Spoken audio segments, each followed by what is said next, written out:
Hello friends, চলে এলাম আমি আজকে কি রান্না করব তোমাদের সাথে শেয়ার করতে।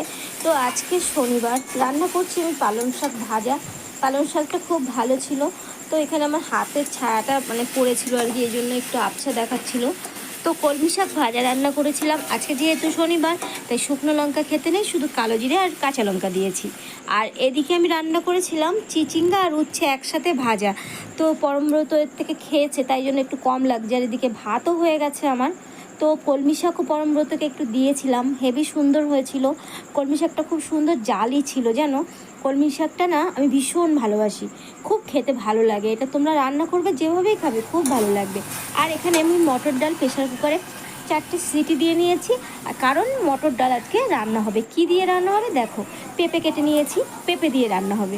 আর পেঁপে দিয়ে মটর ডাল খেতে কে কে ভালোবাসো অবশ্যই কমেন্ট করে জানাবে। আর আমি এখানে মানি প্ল্যান্ট গাছটা রেখেছি আমার রান্নাঘরের পাশেই। তো দেখো মানি প্ল্যান্ট গাছটা অনেক দিন ধরে জল চেঞ্জ করা হয় না, তার জন্য গাছটা কিন্তু ঠিক মতো বড় হচ্ছে না। তো এটা যত্ন করতে হয়। তো তারপরে দেখো এখানে গরম বোতল খেতে দিয়েছিলাম, ওর খাওয়াও শেষ হয়ে গেছে, ও কলেজে যাবে। আর এইদিকে পেঁপে ডালটা কিন্তু আমি বসিয়ে দিয়েছি। তো পেঁপে ডালটা কিন্তু পরমব্রতকে আমি দিইনি, পেঁপে ডালটাও খেয়ে যায়নি, ও কলেজ থেকে ফিরে এসেই তারপর খাবে।